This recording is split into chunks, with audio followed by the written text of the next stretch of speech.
So the age-old question, does money in fact buy happiness? Now we've heard the quotes. Money may not be able to guarantee happiness, but a lack of money almost certainly guarantees unhappiness. All these things true, and how we all feel about them. Today we're going to look into some studies and we're going to discuss the results of these studies and see how they tie into our everyday life and answer the question, does money buy happiness? Cue the intro.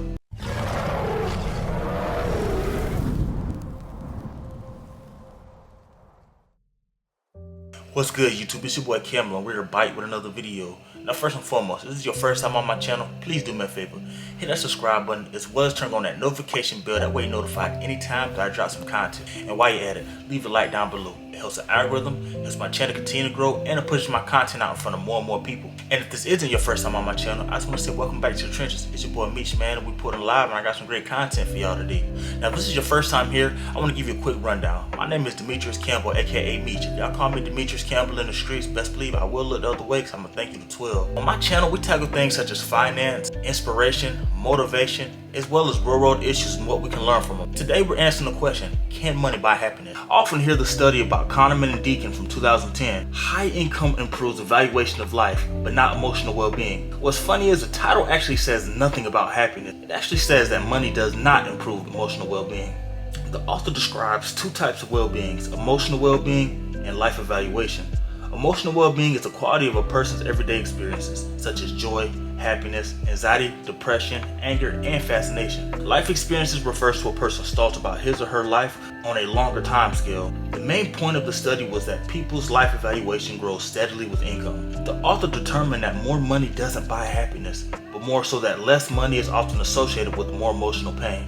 It's like a catch-22, right? It doesn't really make sense. Based on their results, $75,000 per year is the threshold in which if further increases in income will no longer improve the person's ability to improve their emotional well-being, such as spending time with their loved ones, avoiding pain and disease, and enjoying their free time. Now, there are limitations placed on this study, as well as varying factors that differ depending on where you're from and where you live. This study was also done about a decade ago. It was done in 2010, so we also have to keep that in mind as well. The greatest income that was listed was simply defined as greater than $125,000 per year.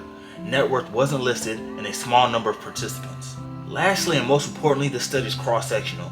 They never demonstrate causation, only correlation. So the true question is this: what does scientific literature say now, and how does it apply us today in 2021? Benelli and colleagues published a paper titled "The Amount and the Source of Millionaires' Wealth to Moderately Predict Their Happiness." This Harvard business study surveyed over 4,000 millionaires on various questions such as marital status, net worth, income, country, age, gender, and etc. Unlike the previous study, they looked at many factors and they didn't rely solely on income or net worth. Their conclusion? Two factors were most significantly correlated and improved with levels of happiness. 1. Net worth of $10 million or more. 2. Earning your money rather than inheriting it. So hold up, you telling me that I have to have more than $10 million in net worth or $10 million in the bank to be happy? If that's the case, and we all doomed, because ain't nobody gonna be happy, bro. That's not quite true. Living by any study or considering it gospel is nowhere way to live your life. Again, they only determine correlation, not causation. Other studies such as Boyce and colleagues from 2010 suggest that an individual's relative ranking of their income compared to others is far more important than their absolute wealth. So now I have another question. How much money do I need to truly be happy? If I were to blindly go off these studies, I'd tell you to make $75,000 a year and have a net worth of $10 million or more, which you have to have earned and not inherited. Again, $75,000 a year and $10 million that you earned, not inherited. So therefore, all you trust fund baby and all you silver spoon fed suburban boys, y'all don't fall in that category either, boy. Are y'all starting to see why none of this actually makes sense? Even the most well-designed studies have limitations, flaws, and holes in them that can't necessarily be a basis on how you live your life off. A study in 2009 stated that people place too much emphasis on wealth. We often think more money makes us happier than it really does. We spend more time at work grinding, putting in all these hours, and spending less time with our loved ones or enjoying life.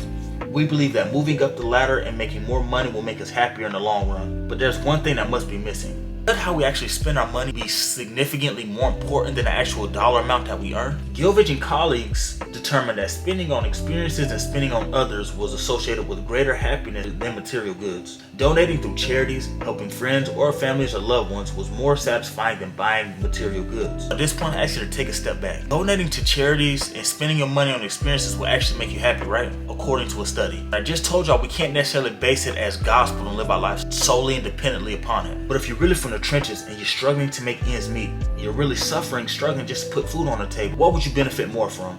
Groceries or a vacation to South Africa? Blanket statements summarizing any studies are often misguided. I've said it multiple times on this channel and I'll say it again today. The ability to think for yourself and do your own research is one of the most underrated qualities that we often possess. It's like we want to be spoon-fed information. We want people to give us all the answers. We want the answer key. We don't actually want to have to work for it or have to think about it or actually even do our own research or actually put in a little bit of work to figure out what applies to us and what doesn't. We just want to listen to what someone else said, not knowing these studies are even coming from a viable source or viable background. We want all the answers to be given to us. We want Google to be able to answer all of our questions. The reality is there's this thing called human error, and we can't always be right. We tend to cling to things that either go with what we already believe or enforces our behaviors that we look for to contradict our behaviors. So the video is about, does money actually make you happy? I don't necessarily know we even answered that question, but my question to myself, and I want you to ask this question to yourself as well, what makes me happy and what does it take to live? If I honestly believe that money could actually buy happiness, I would have used these degrees that I worked so hard for, and I would have been practicing psychology somewhere with my PhD,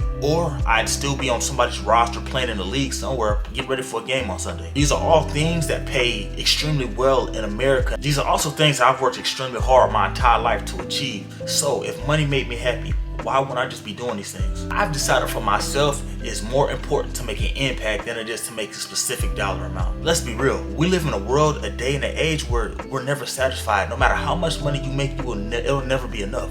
No matter what you do, you will never really be happy with it because you're always thinking, what next? What's next? What's more? It's in our human nature to not be satisfied. And this dates back even back in the Bible. I want to impact the world in the right ways. I want to continue to reach out to people in the trenches. I want to continue to educate people about others in the trenches, as well as continue to give out great life and financial advice about how we can continue to improve our lives, but most importantly, the lives of others. I want my legacy to be determined upon what my impact was and how I made people feel, not solely upon how much money I made. Because at the end of the day, when you die, you can't take it with you. And when people pass away, we're not sitting around thinking about, oh, they made this much money. You know, nobody really cares. Just be quite honest, you know. Millionaires and billionaires die every day. And when they die, we always talk about their impact or how they made us feel or what they did to attribute to the world, not necessarily about how much money they made. I want to be able to touch people. I want to be able to inspire, and I want to be able to change lives. The goal is always to be rich. You always want to get rich. I believe that money doesn't necessarily solve your issues, but of course, I'd much rather be crying in a Bentley than on a bus. Somebody who's been broke and poor majority of my life, I don't necessarily want to go back to being broke. Like, it's just not a good feeling because it's hard to enjoy life when you're so broke. I was locked up. I didn't really meet too many people who had kind of planned out these elaborate schemes that landed them in jail. A lot of these people were caught up in the spur of the moment situations, and a lot of those things were solely rotated upon money and trying to make a dollar, and trying to make a dollar cause people to make these bad decisions. I believe there are points to take away from each of these studies. In a sense, yes, I do believe that donating to charities or helping others, as well as spending money on experiences, can attribute to your happiness. This be a lesson to you all. I hope we all can take something from this video. No one study, no two studies, no three studies, they're not a basis to where I live our lives. I think we can take things and that we can apply them to how we are in our position and where we are in life right now.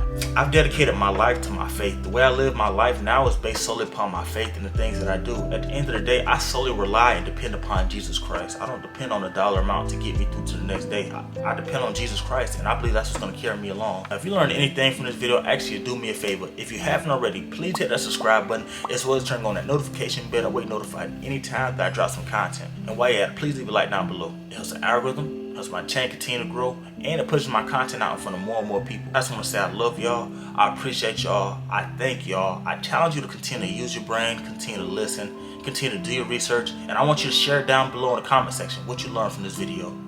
Until next time, I'm gonna catch y'all later.